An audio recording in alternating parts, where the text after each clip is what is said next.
She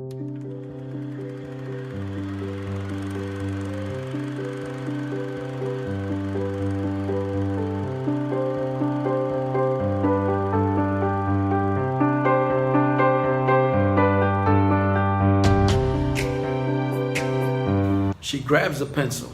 She reaches into her knapsack and searches for the sharpener. She pulls out the notepad. Her plans are to write something short and to the point.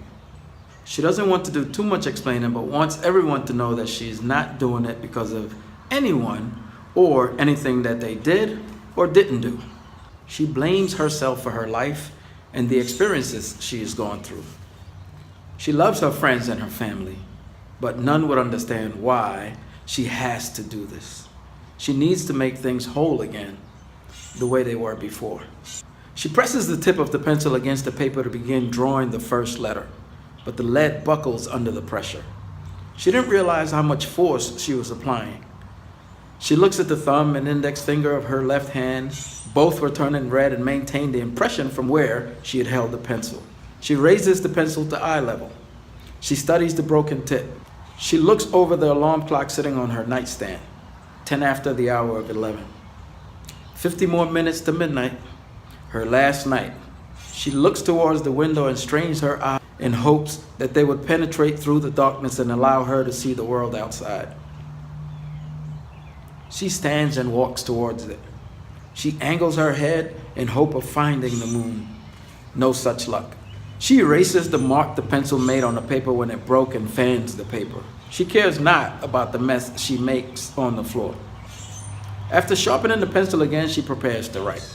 She allows the words to form in her head. She gently places the point of the pencil on the paper. Her hand sits still. No movement. She waits for a few more minutes.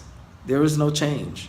She rests the pencil on the notepad and closes it. She questions her commitment. She controls her emotions, her anger. She closes her eyes and falls back on the pillow. She replays some of the recent events in her life that led her to her decision. She thinks about the ex-boyfriend and the other woman he left her for. She thinks about the loss of her mother and her little brother to that fatal drunk driving accident. She thinks about the broken promise of her father to return to her. She thinks about the loss of her job due to the company downsizing. She thinks about her best friend's recent marriage and how happy she seemed. She thinks about having to move in with her mother's sister and her alcoholic boyfriend. She replays what took place on the subway when she was laughed at by the girls in designer clothing and fancy accessories. She falls asleep to the cries of the child she miscarried.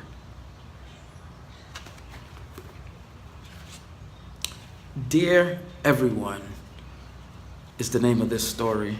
This story is about a young lady who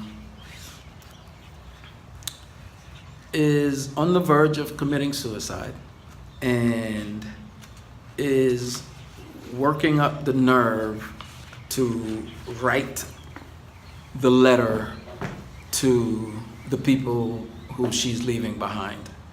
So she is going to address, her plan is to address each one of the people who have been instrumental in her life in some way or another, whether it was, the ex-boyfriend that she spoke about, her aunt, or just some of the friends. So she's put together her pen and her pencil and her ideas, but for some reason the words just won't come out. But she is determined to get this done. At one point she questions her commitment to not only the letter, but in essence to her attempts at ending her life.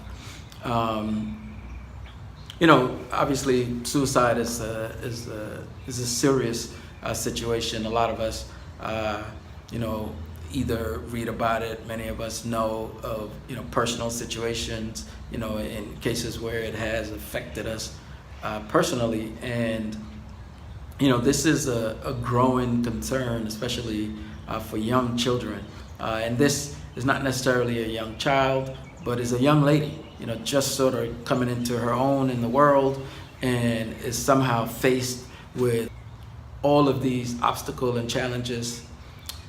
And feels the need to have to end her life, and decides to write this letter. And I think that it's touching in the way that she wants to address each person and sort of identify the things that have led her to this point, which I think can be used as therapy for others, right, who may be considering doing something like this. Obviously, the issue of suicide amongst young people is a heightened issue, a situation of concern, just alarming in the sheer number of people that are, facing that decision and ultimately making that decision in many cases. So we have to do all that we can to prevent that from happening. But in this particular story, again titled Dear Everyone, it's about this young lady just wanting to tell her story and address each one of the people personally, as she then ultimately is thinking about ending her life. Obviously, we're going to have to read the entire story to see how things turned out. But I think it's a topic that obviously can be had. We should certainly inquire and probe just to find out what's going on with some of our loved ones. Right? We don't exactly know what many of them may be going through, and unfortunately, we end up taking a lot of it for granted, just not knowing, not being aware, because we assume that things were right. So we shouldn't do that. And if we see just the smallest hint, then we certainly should try to find out, dig a little deeper to ensure that our loved ones are safe and secure and feel okay and get the necessary help that they need. So hopefully you enjoy this story itself and can use it to start conversations and have conversations around the topic of suicide.